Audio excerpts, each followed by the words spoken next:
آپ لوگوں نے اپنی پرسنل زندگی میں طب نبوی کی کون کون سی چیزوں سے فائدہ اٹھایا؟ پہلے تو مجھے بتائیں سارے. پہلے میں بسم اللہ. جی بسم اللہ الرحمن الرحیم. تمام تعریفیں اللہ سبحانہ و تعالیٰ کے لیے اور درود و سلام اللہ کے رسول ہم سب کے آقا حضور محمد مصطفیٰ صلی اللہ علیہ وسلم. دیکھیں طب نبوی کو کیونکہ میں نے پڑھا بھی ہے اور میں نے اس میں کورس بھی کیا طب یونانی کے حوالے سے بھی، جو 4 سالہ کورس ہوتا ہے ہمارا نیشنل کونسل فار طب کے حوالے سے. تو شروع سے وہ والد صاحب رحمۃ اللہ علیہ بھی حکیم تھے، دادا بھی حکیم تھے. تو بچپن سے دیکھتے رہے کہ والد صاحب رحمۃ اللہ کن غذاؤں کو زیادہ استعمال کرتے تھے. تو ان میں سے زیتون، انجیر، کھجور. اچھا وہ ابو کے لیے وہ یعنی مخصوص تھا کہ دوپہر کے اندر وہ روٹی کے ساتھ اناردانہ، پودینہ، ادرک، دیسی لہسن اس کی چٹنی ہوتی تھی اور وہ روٹی کے ساتھ سے زیادہ تر وہ استعمال کرتے تھے. تو اس بچپن میں تو ہمیں مار کے ذریعے نا یعنی زبردستی یعنی کہ وہ کھلایا جاتا تھا. انجیر صبح نہار میں دی جاتی تھی اور اس کے علاوہ زیتون جو ہے نا کھانے کے اوپر ڈال کے دیتے تھے. والد صاحب رحمۃ اللہ علیہ یہ کہتے تھے کہ دوپہر کے اندر اگر تم یہ اناردانہ، پودینہ، ادرک، دیسی لہسن یہ تم استعمال کرو گے تو تمہیں کولیسٹرول سے تم محفوظ رہو گے، تم معدے کی تبخیر سے محفوظ رہو گے، تمہارا یورک ایسڈ نہیں بڑھے گا اور تمہارا جو بلڈ پریشر بہت تیز ہو رہا ہوتا ہے ہائی بلڈ پریشر وہ اس سے محفوظ رہو. یعنی کہ آپ کا بچپن سے بلڈ پریشر کا آپ کو چیتا ہے؟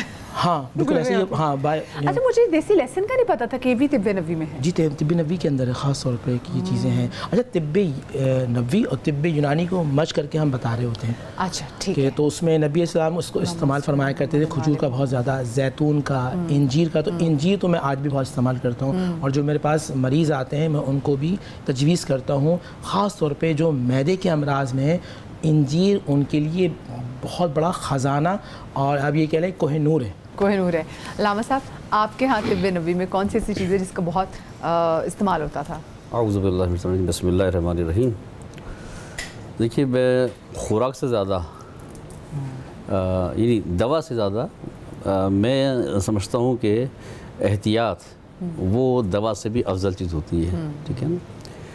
کیونکہ ہم جب احکامات قرآنی کو دیکھتے ہیں اور سیرت نبوی کو دیکھتے ہیں اور سیرت معصومین کو دیکھتے ہیں تو ہمیں نظر آتا ہے کہ ہمیں انبیاء کی زندگی میں بھی اور ائمہ کی زندگی میں ایک چیز نظر آئی کہ بیماریاں نہیں تھیں ان کی زندگی میں.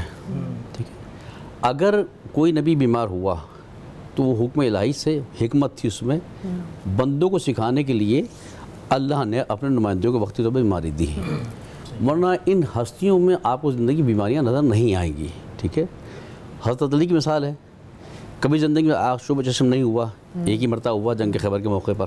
ٹھیک ہے. اور آج شعب چشم کے حوالے سے تو علامہ صاحب ذرا یہ لوگوں کو یہ بتائیے کہ یہ کوئی بیماری نہیں ہے، کہتے ہیں کہ اس سے تو بلکہ آپ کی آنکھوں کی بینائی اور بڑھتی ہے. تو یہی وجہ ہے کہ اس لیے ہم دیکھتے ہیں حسنین علیہ السلام بیمار ہو، ایک ہی دفعہ بخار ہوا زندگی میں، کبھی بخار اس کے بعد نہیں ہوا. وہ بھی سمجھانے کے لیے کہ جب خدا کی بارگاہ میں روزہ رکھ کر دعا طلب کی جائے اور کوئی مسکین آ جائے اپنے آگے کی اٹھا کے اس کو دے دو تو خدا شفا دینے والا خدا ہے. بے شک بے شک. تو ہم نے انبیاء کی زندگی کا مطالعہ کریں، رسول خدا کی زندگی کا مطالعہ کریں، ائمہ کی بیماریاں کم ہیں. وجہ بیماری ہوتی کیوں ہے؟ ٹھیک ہے نا. بیماری ہوتی ہی اعتدال پسندی نہ ہونے کی وجہ سے ہے. جب انسان افراط و تفریط کا شکار ہوتا ہے تو انسان بیمار ہوتا ہے.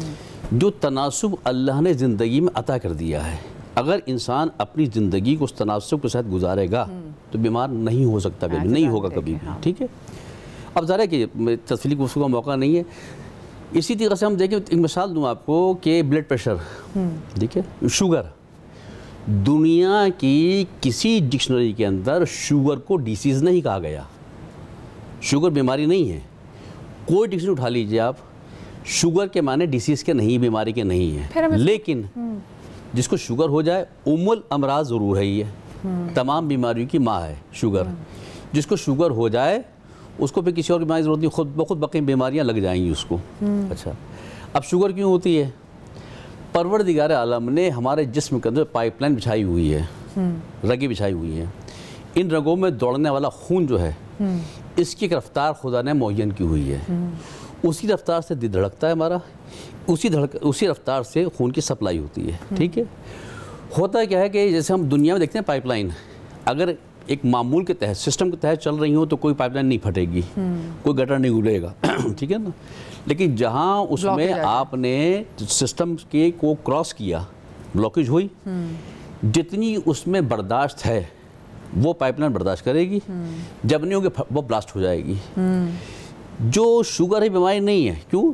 وجہ یہ ہے کہ اس کے لیے کہا گیا کہ اپنے آپ کو پازیٹیو رکھو, جتنا پازیٹیو رکھو گے تمام نظام صحیح چلتا رہے گا. جب انسان آج کل کے معاشرے میں تفکرات, فکرات, مسائل بہت ہیں, جب تک فکرات ہوتے ہیں, مسائل ہوتے ہیں, سوچتا ہے انسان.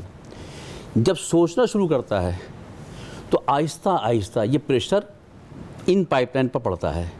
جو خون کی روانی قدرت کی طرف سے تھی اس میں تیزی آ جاتی ہے. جب تیزی آتی ہے اس کے اندر تو کیا ہوتا ہے, ایک لمٹ تک یہ خون کی روانی رگیں برداشت کرتی ہیں. جب یہ برداشت کے قابل ختم ہو جاتی ہے تو دو چیزیں ہوتی ہیں, یا یہ دماغ پر اٹیک کرتے ہیں, برین ہیمریج, یا دل کو پھاڑ دیا. اگر اس سے بچ گیا تو فالج کا امکان ہوتا ہے, ٹھیک ہے. اس سے بچ گیا تو اٹیک ہوتا ہے سیدھا یہ آپ کے پینکریاس پہ, لبلبے کے اوپر, اس پر اٹیک ہوتا ہے. جب لبلبے پہ اٹیک ہوا تو یہ قدرت کی ایک مشین بنی ہوئی تھی. شوگر تو انسان کی باڈی میں ہے نا, یہ مشین لگی ہوئی اس لیے ہے کہ جو شوگر کو بیلنس کرتی ہے, جو ضرورت ہے اس کو رکھتی ہے, فاضل کو نکال دیتی ہے. جب وہ آلہ خراب ہو گیا تو اب کیا ہو رہا ہے, باڈی میری شوگر کو کنزیوم نہیں کر رہی. نتیجہ کیا ہوتا ہے, جب شوگر کی بیماری ہو گئی اب کیا ہوتا ہے, یہ شوگر کی بیماری جو میرے مین آرگنز ہیں, جو جس میں جتنا جو کمزور ہوگا, جگر کمزور ہے, گردے صحیح ہیں, جگر افیکٹ کرے گی, جگر مضبوط ہے, گردے افیکٹڈ ہیں, گردوں پہ اٹیک کرے گی. یہ دو آرگنز اگر میرا ناکارہ ہو گئے تو آگے بچا کیا انسان کا. تو شوگر خود بیماری نہیں تھی, اس تفکرات, سوچنے, پریشانیوں نے مجھے بلڈ پریشر کا مریض بنایا. بلڈ پریشر کا مریض بنا تو میں شوگر کا مریض خود بخود ہو گیا. اب زندگی اس میں گزر رہی ہے کہ نظام قدرت میں میں نے مداخلت کی. جب نظام قدرت میں نے مداخلت کی, افراط و تفریط کا میں شکار ہوا, یہ مرض مجھے لاحق ہوا. شفا اللہ نے رکھی ان چیزوں کے اندر, ٹھیک ہے نا, چیزیں رکھی ہیں, موجود رکھی ہیں. سب سے آسان چیز کیا دی خداوند عالم نے, سب سے آسان چیز ابھی انشاءاللہ گفتگو ہوگی تو جو روحانی چیزیں اللہ نے بتائیں اور نبی نے بتائیں میں نے, ان میں کتنی طاقت ہے دنیاوی اعتبار کے اوپر.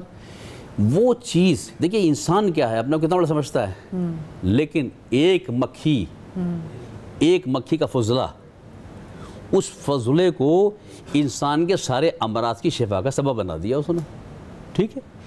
اس مکھی کی کمال دیکھیے آپ کہ اس مکھی کا کمال یہ ہے کہ وہ مکھی ادنا ترین مخلوق ہونے کے باوجود افراد و تفریق کا شکار نہیں ہوتی. کتنے تجربے کر لیے گئے کہ ملکہ مکھی اور جو غلام مکھیاں ہوتی ہیں, کتنے تجربے کیے گئے. یہ جو آج کل انجینئرنگ آرکیٹیکچر کا علم جو ہے یہ اس سے سیکھا گیا کہ توازن کیسے ہوگا, کہ جب اس کے چھتے کو دیکھا جاتا ہے تو کوئی خانہ بڑا چھوٹا نہیں ہے, سب بیلنس ہوتے ہیں, سارے بیلنس ہوتے ہیں. اور معلوم ہے کہ ہر مکھی کو پتہ ہے میری ذمہ داری کیا ہے, ملکہ کو پتہ ہے میری ذمہ داری کیا ہے, غلاموں کو پتہ ہے میری ذمہ داری کیا ہے. جو ناقص ترین مخلوق تھی اس کا فضلہ ہماری بیماری کا سبب بن گیا. بقول حدیث رسول کہ دنیا سوائے موت کے علاوہ ہر مرض کی شفا اللہ نے اس شہد میں رکھی ہوئی ہے. شہد میں کتنی, شہد کے بھی اعضاء بتائے گئے, ٹھیک ہے. نہر کھاؤ گے تو کتنا فائدہ ہوگا. اچھا, شہد کو بھی کہا گیا ہے پوری بوتل نہ کھا جانا, یہی شہد میں بتایا گا, ٹھیک ہے. مقدار بتائی گئی. نزلہ زکام ہو رہا ہے, کہا گیا کہ اسی شہد کو تھوڑا سا گرم کر کے اس میں سیاہ مرچ ڈال کے کھا لو. آپ کے ویسے گھر میں اگر اسپیسیفکلی بھی بات کروں میں تو اس بارے میں بڑا کانشیس ہوں, بڑے ٹوٹکے ڈھونڈتا رہتا ہوں نا. اور یہ جو چیزیں قرآن میں جو قسم کھائے گی والتین والزیتون, یہ قسم جب اللہ تعالیٰ کسی چیز کی کھاتے تو اس کی اہمیت ہم اس بات سے اندازہ لگا سکتے ہیں کتنی اہم ہوگی چیز. بالکل. تو والتین والزیتون, زیتون اور تین, انجیر, تو ان چیزوں کو تو بالکل بہت ریگولر رکھتا ہوں. زیتون کا پھل جو اب آتا ہے, پہلے تو مارکیٹ میں ہمارے نہیں ملتا تھا, ملنے لگ گیا, اس کا تو بہت شیدائی ہوں. بچوں کے ساتھ کبھی گروسری پہ جاتا ہوں تو بوتل خرید لی, اتنے بڑے موٹے موٹے والے وہ. اب وہ بچے سمجھتے ہیں ہفتے دو ہفتے چلے گا, ہفتے دو ہفتے کو گھنٹے دو گھنٹے چل جائے بہت ہے. وہ جب سامنے رکھا ہوتا کھانے پہ تو 1 2 3 4 کرتے کرتے معلوم ہوا گھنٹے 2 گھنٹے میں یا شام کے کھانے تک وہ جار برابر ہو جاتا ہے. اس لیے بچے چھپا کے فریج میں کہیں رکھ دیتے ہیں. ایک تو یہ بہت میرا پسندیدہ فیوریٹ. دوسرا یہ انجیر, بہترین چیز. دودھ, وہ ظاہر طب نبوی میں اس کے بڑا اہم مقام ہے دودھ کا.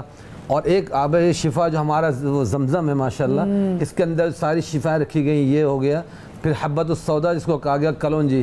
کلونجی جو ہے یہ انتہا سے زیادہ مفید. رسول کریم صلی اللہ علیہ وسلم اس کے بارے میں فرمایا کہ موت کے علاوہ سب چیزوں کا علاج ہے. تو آج کل میں ایک ٹوٹکا یہ بھی کر رہا ہوں, میں نے کسی حکیم کا سنا تھا ویٹ لاس کرنے کے لیے, وہ بھی میں بتاتا چلوں دیکھنے والوں کو کہ ایک تو زیرہ سفید اور کلونجی اور ایک اسخر مکی انہوں نے بتایا تھا, اور ایک وہ برگ صنوبر. ان 4 چیزوں کو پنساری سے لے کے ہم وزن پیس لیا جائے اور صبح شام نہار منہ یا صبح نہار منہ کھا لیں, باقی دن میں بھی 1-2 دفعہ کھا لیں. تو وہ میں نے بنا کے رکھا, وہ بنوا لیا حکیم سے.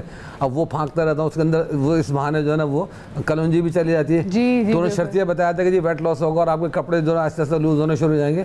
وہ ہو نہ ہو لیکن کم از کم یہ کہ ڈائجسٹو سسٹم یا انسان کی بہت ساری چیزیں فٹ ہوتی ہیں. تو حدیث شریف میں جو چیز آتی ہے نا اس طرح بہت ساری چیزیں. لوکی ہوگی, اب لوکی کا سالن وہ بلڈ پریشر کے لیے لوکی خود کتنی مفید ہے. ایون گوشت ہو گیا, گوشت کو آپ نے فرمایا کہ یہ سالنوں کا سردار ہے, جو آلو یا گوشت وغیرہ جو پکایا جاتا ہے.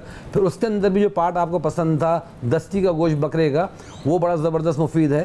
تو رسول کریم صلی اللہ علیہ وسلم نے اتنی چیزیں بتائیں. تو کوشش ہوتی ہے گھر میں دیسی ٹوٹکے, لہسن ہو گیا, پیاز ہو گئی, پیاز کا پانی نچوڑ لیا, ادرک کا پانی نچوڑ لیا, کبھی بالوں کے لیے کبھی فیس کے لیے, ان تمام چیزوں کے لیے. ناریل کا پانی بڑا مفید ہوتا ہے, اس چیز کا استعمال کرنا, اس کے کیوبز بنا کے رکھ لیے کہ کبھی فیس کا ٹیک اوور کرنا. ناریل کا پانی بھی اس میں ہی آ جاتا ہے طب نبوی میں. بالکل طب نبوی میں نہ بھی آج مقصد طب نبوی کا شیڈو اس میں پڑتا ہے کہ جو بھی قدرتی چیزیں اللہ پاک نے رکھی ہیں. اب ناریل وغیرہ کا ابھی مجھے یاد نہیں پڑ رہا قرآن میں ذکر ہے یا نہیں.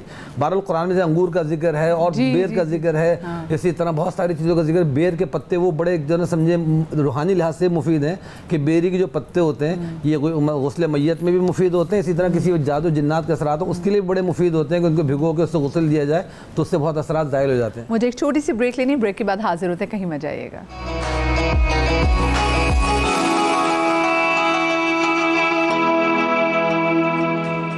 جی بریک کے بعد آپ کو ہم ایک بار پھر سے خوش آمدید کہتے ہیں. اچھا سے واقعی آج کے شو میں نا طب نبوی سے ٹھیک ہے ہماری جسمانی بیماری, نفسیاتی بیماری اور جو روحانی بیماریاں ہیں ان سے کیسے ان کا علاج تلاش کیا جاتا ہے, ہم اس حوالے سے بات کریں گے. اچھا آپ کے گھر میں ایسی کون سی چیز طب نبوی سے جس کا سب سے زیادہ استعمال کیا جاتا ہو, آپ کی امی کرتی ہیں اور اپنے بچوں کے ساتھ آپ بھی کرتی ہوں؟ اچھا مجھے بچپن میں جو یاد ہے, ہمارے ہاں اگر زمزم کہیں سے آتا تھا تو اسے کولر میں ڈال دیا جاتا تھا, تو زمزم سب پیتے تھے. اور نبی صلی اللہ علیہ وسلم کی حدیث مبارکہ بھی ہے جتنا آپ زمزم پیتے ہیں نا اتنے زیادہ آپ کے جو امراض ہیں وہ نکلتے ہیں. دوسری ایک اور چیز, ہمارے ہاں گڑ کا استعمال کیا جاتا تھا, اور آج بھی جیسے بچوں کو ہم ڈرنکس دیتے ہیں نا, تو میری کوشش ہوتی ہے اپنے بچوں کے لیے میں گڑ کو ابال کر نا اس کا وہ ڈرنکس دیتی ہوں بچوں کو. اچھا گڑ کے علاوہ میں بچوں کو باہر کی کوئی چیز نہیں دیتی. ان کو جب بھی وہ مجھ سے چاکلیٹ مانگیں گے تو میرا کام ہے کہ امبرا یا پھر ہمارے پاس ایک اور کھجور ہے, میں نام بھول رہی ہوں اس کا, جو مشہور کھجور ہے, کیا نام ہے, اجوا, جو چھوٹی سی ہوتی ہے, اس میں آپ بادام رکھ کر دیں بچوں کو, بچے بڑے شوق سے کھاتے ہیں. اچھا بچوں کے لیے خاص طور پر مجھے ایسا لگتا ہے صبح کی ٹائمنگز میں ان کو کھانا کھلانا اتنا آسان نہیں ہوتا, تو اس کے لیے آسان طریقہ جو میں نے دیکھا اور نبی صلی اللہ علیہ وسلم کی حدیث مبارکہ سے بھی کچھ استفاضہ لیتے ہوئے, نبی صلی اللہ علیہ وسلم کی حدیث مبارکہ میں تلبینہ کا بہت ذکر آتا ہے. جی جی جی جی. تو میرا ایک بیٹا جو ہے وہ تھوڑا سا دلوں سے غم کو دور کرتا ہے. ہاں وہ تھوڑے سے نخرے دکھاتا ہے. مجھے بچے بڑے, کچھ بچے جو ہوتے ہیں وہ ان کو ٹریٹ کرنا بہت آسان ہوتا ہے. اچھا مدیحہ, میں نے یہ دیکھا کہ جب آپ ٹوٹکوں پر عمل کرتے ہیں نا آپ کے بچے بہت کم بیمار ہوتے ہیں. میرے بچے بیمار نہیں ہوتے ہیں, اللہ کا بڑا احسان ہے, کرم خاص ہے, اللہ انہیں ایسے ہی رکھے. ہاں تو اس میں جو کچھ چیزیں ہیں نا, ہمیں ایک تو ہمارے گھر میں کبھی بھی برف کا پانی استعمال, کتنی حیرت کی بات ہے نا, شدید گرمی میں بھی ہم لوگ ٹھنڈا پانی استعمال نہیں. میرے گھر میں ٹھنڈا پانی آپ کو ملے گا ہی نہیں. اگر کوئی آ رہا ہے تو مجھے اسپیشلی اس کے لیے برف رکھنا پڑتا ہے, ادروائز میرے گھر میں آپ کو کبھی بھی ٹھنڈا پانی نہیں ملے گا, کیونکہ ہم سب گرم پانی استعمال کرتے ہیں, بچے سے لے کر بڑے تک. اس سے فائدہ یہ ہوتا ہے کہ جو موسمی اثرات ہوتے ہیں نا اس سے آپ کا, مجھے لگتا ہے کہ بیماری کا سب سے بڑا جو جڑ ہے وہ گلا ہے. یہاں سے آپ, ہاں یہاں سے آپ گئے, آپ بخار, نزلہ, زکام, اور اس کو سیٹ کرنا انتہائی مشکل. تو ہم نے اپنی امی کو دیکھا. اچھا ہم لوگوں کے شادی کے بعد بھی ویٹ نہ بڑھنے کی جو ایک بنیادی وجہ تھی وہ یہ تھی کہ ہم گرم پانی کا ہی استعمال کرتے رہے, خواتین خاص طور پر. اور یہ خواتین کی کتنا بڑا ایشو ہے نا کہ وہ کہتے ہیں جی شادی کے بعد وزن بڑھ گیا, بچے کے بعد وزن بڑھ گیا. اچھا آپ تو, کیونکہ بلال بھی آپ تو حجامہ ایکسپرٹ بھی ہیں, تو طب نبوی